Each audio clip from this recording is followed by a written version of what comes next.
Hello brilliant students. अभी हम कर रहे हैं 8th क्लास के लिए elements math chapter number 14 comparing quantities to profit and loss discount sales tax and VAT. Exercise 14.3 का क्वेश्चन नंबर 5।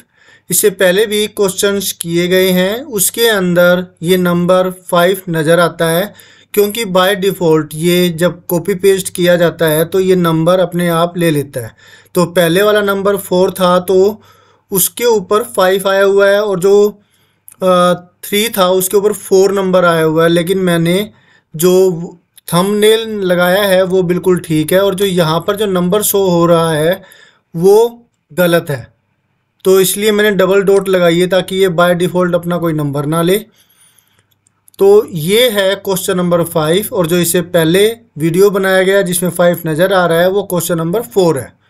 ओके, तो इस चीज़ का ध्यान दीजिएगा और सॉरी फॉर दैट। आगे से तो इसमें ध्यान देंगे ही, कई तरह की समस्याएं आती है जब हम अपना काम करते हैं तो आप उसको पॉजिटिवली लीजिए। तो क्वेश्चन नंबर 5 के अंदर देखिए क्या है।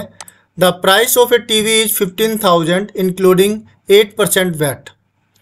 एक जो टीवी है उसका जो प्राइस वैट लगाने के बाद 15,000 रुपये होता है, मतलब जो टैक्स लग गया उसके अंदर और टैक्स लगने के बाद जो अमाउंट टीवी की होती है वो इतनी है।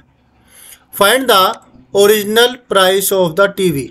टीवी का ओरिजिनल प्राइस क्या है वो पता कीजिए, जो कि बिना वैट के अगर मिलता तो कितने रुपए का होता।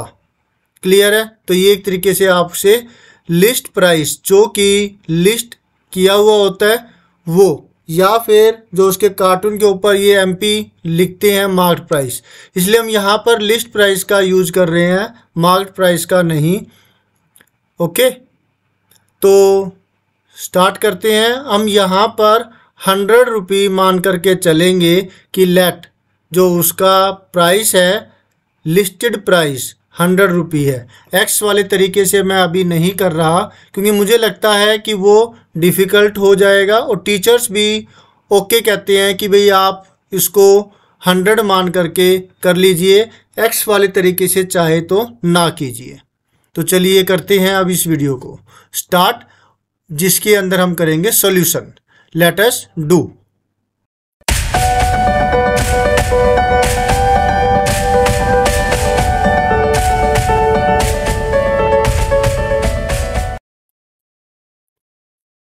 सॉल्यूशन में लेट करते हैं हम, let the list price of the TV. TV का हमने लिस्ट प्राइस लेट कर लिया ₹100 और जो वैट परसेंटेज है वो है 8%। हैरान होने की ज़रूरत नहीं है, हमें तो ये लेट ही किया है, 100 रुपये का टीवी नहीं आता। ओके, तो वैट परसेंटेज 8% है, तो वैट कितना हुआ?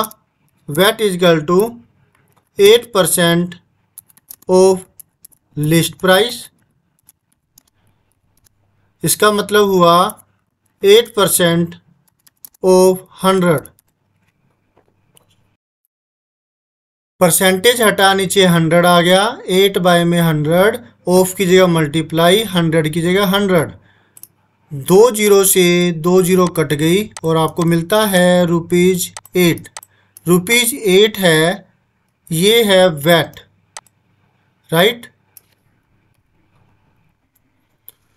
तो अब वैट आ चुका है। फाइनल सीपी जो है, अगर ऐसा होता तो फाइनल सीपी हुआ, अगर हमने 100 रुपये माना है उसका मार्केट प्राइस लिस्ट प्राइस, तो फिर ये होगा लिस्ट प्राइस प्लस में वैट। टैक्स जुड़ने के बाद उसकी ओरिजिनल वैल्यू के अंदर टैक्स जुड़ने के बाद वो पड़ जाएगा 100 प्लस में 8 इज इक्वल टू 108 रुपये। अगर कोई सामान 100 रुपये का है, यहाँ पे टीवी है, जैसे कि टीवी 100 रुपये का है तो उस पर वैट लगेगा जो इसका 8% है। और 100 का 8% 80 आता है, तो ये 100 रुपये की चीज़ 108 रुपये की बेची जाएगी क्योंकि इस पर टैक्स लग चुका है 108 रुपये। अब हम इस्तेमाल करेंगे यूनिटरी मेथड का। ओके, अब आप ये ध्यान रखिए कि स्टेटमेंट आपको कैसे लिखनी है। If final CP is ₹108, then list price is equal to 100। ये हुआ। ये स्टेटमेंट 3 आएगी, एक तो ये हो गई और एक और किया हमने और एक और, 3 स्टेटमेंट मैंने ये दोबारा लिखी है। यूनिटरी मेथड के अंदर हम यहाँ पर अब 1 रुपया रखेंगे, यहाँ पर जो ये प्राइस दिया हुआ है 15,000 रुपये ये रखेंगे। समझ में आया आपको? अब बात आती है कि हमारे पास 2 चीज़ें हैं, एक तो फाइनल सीपी और एक है लिस्ट प्राइस। दोनों में से राइट हैंड साइड में कौन सा रखेंगे?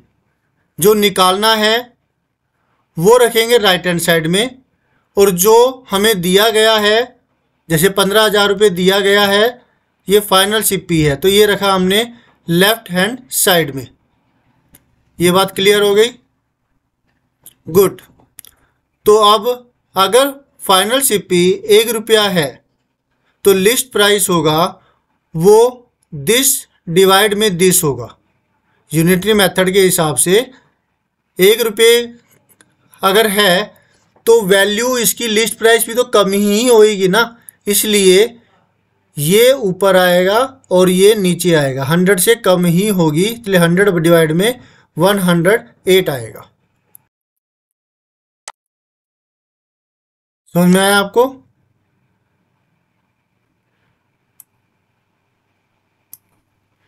अगर मैं इसको ऐसे लिखूं, देखिए आपको समझ में आया ये कि सीपी अगर फाइनल सीपी 108 रुपये है तो लिस्ट प्राइस 100, फाइनल सीपी अगर 1 रुपये है तो लिस्ट प्राइस होगा दिस डिवाइड में दिस। ये ऊपर आएगी वैल्यू, याद रखिएगा हमेशा के लिए ऐसा ही है, और ये नीचे आएगी। और अगर फाइनल सीपी 15,000 रुपये है जो कि हमें मिला हुआ है तो लिस्ट प्राइस है दिस मल्टीप्लाई में 15,000। अब ये यहाँ पर मल्टीप्लाई क्यों हुआ है? मल्टीप्लाई होने का कारण है कि जब 1 रुपये से 15,000 रुपये होगा तो 15,000 का जो ये वैल्यू तो बहुत बड़ी आएगी ना, तो मल्टीप्लाई ही होगा इसलिए यहाँ पर। ओके, तो अब जितना कटता है वो काट देंगे, बाकी फिर डिवीजन करके हम उनकी वैल्यूज निकालेंगे।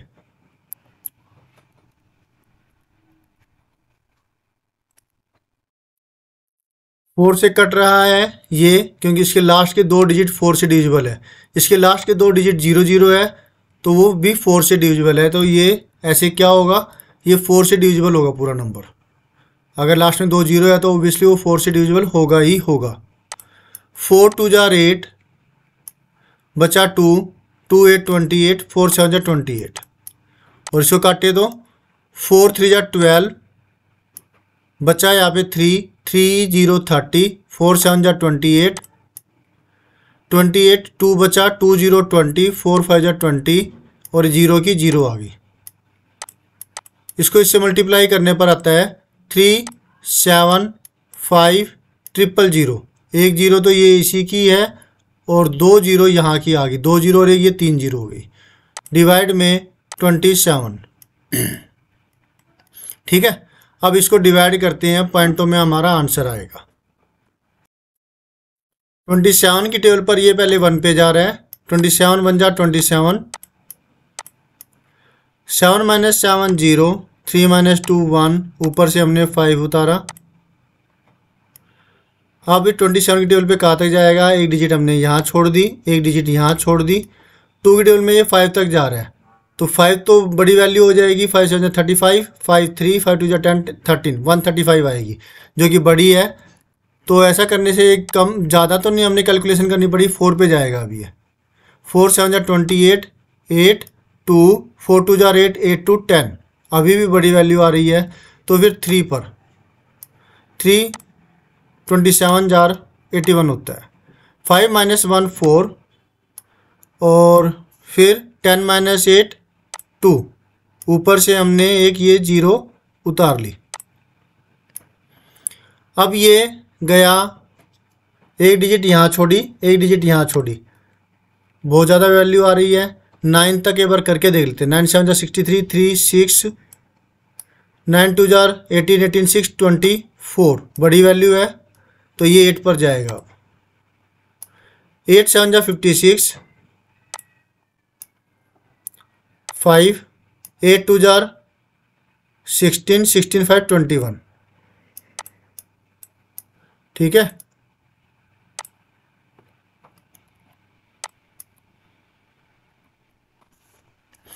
और अब 10 - 6 4, 3 - 1 2, फिर 24 आ गई 0, ये वाली जो जीरो है ये यहाँ उतार ली तो इसकी 8 आएगी। और इसी प्रकार से अगले के केस में भी 8 ही आएगा, इस तरह से आता चला जाएगा 8 8 8 8 8 हर जगह। इसे कहते हैं non terminating but repeating number. क्योंकि ये रुपये पैसे का केस है तो 2 डिजिट तक हमें आंसर निकालना होता है, इसलिए 8 को राउंड ऑफ करके हम यहाँ पे 9 कर देंगे, यहाँ आ जाएगा 9। क्लियर है। ये वैल्यू आई जो हमने निकाला है 3,75,000 को डिवाइड करें 27 से, तब ये वैल्यू आ गई 13,888 रुपये 89 पैसे।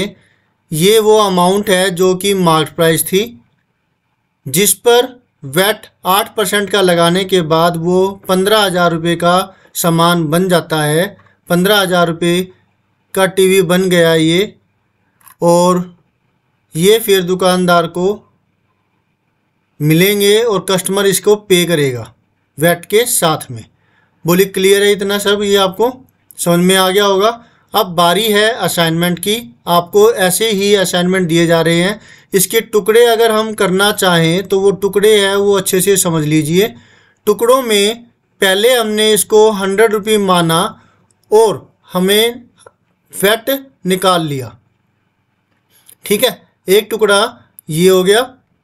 नेक्स्ट जो पार्ट है वो है ये वाला, जिसके अंदर आपने फाइनल सीपी निकाला लिस्ट प्राइस में वैट को जोड़ करके।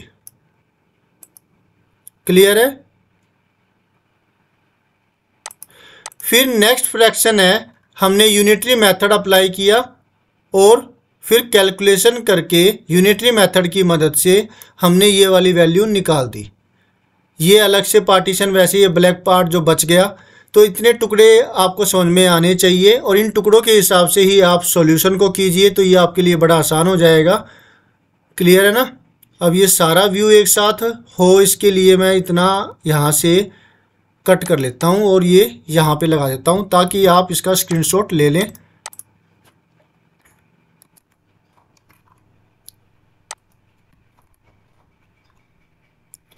ये एक साथ शो हो जाएगा फिर।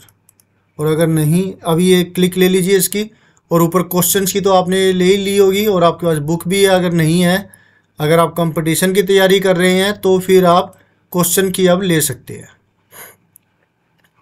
ठीक है। तो ये हो गए हमारे ये हमारा आंसर हो गया। और अब बारी है असाइनमेंट की। वो असाइनमेंट आप ज़रूर कीजिएगा, इससे आप इस क्वेश्चन में अच्छे हो जाएंगे और ज़्यादा अंडरस्टैंडिंग बढ़ेगी आपकी। ये हो गया जिसमें कि एक केस में मैंने एलईडी ले ली 15,900 रुपये, 6% वैट है। ओरिजिनल प्राइस बताओ, हर एक में टीवी रह गया। अब ये एलईडी आ जाएगी यहाँ पे। कुछ गलतियाँ, कुछ कमियाँ रह जाती है, लगातार काम भी करते हैं हम, पढ़ाते भी है ना, टेस्ट भी बना रहे हैं, तो कुछ कमियाँ रह जाती है। तो वो कमियाँ आप खुद से ही दूर कर लिया कीजिए।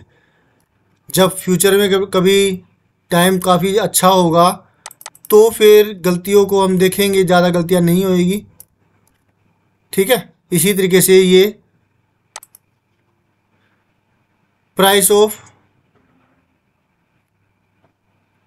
i3 है ये।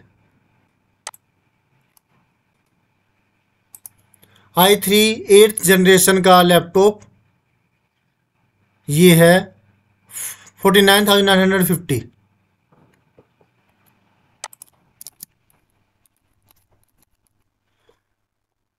%10 का इस पर वैट लगा है। अब इसका ओरिजिनल प्राइस बताओ ऑफ द लैपटॉप। ठीक है, यहां पर इनके आंसर्स है। अगर लिस्ट प्राइस 15,000 है, लिस्ट प्राइस 19,000 है, 24,500 है या फिर 45,000 है, तो वो उसी हिसाब से यहाँ पर सब कर रखा है। एक बार दोबारा से समझ लीजिएगा, अगर गलती हो गई हो बताने के अंदर तो आपको फाइनल सीपी जो है और वैट परसेंटेज दे रखी हैं, आपको वैट निकालना है और लिस्ट प्राइस जो है वो निकालना है जिस पर वैट लगाने पर फाइनल सीपी इतने रुपए होते हैं। Thank you students for watching your own video. मिलते हैं नेक्स्ट वीडियो में जिसमें हम करेंगे next solution. Bye, always have a great time.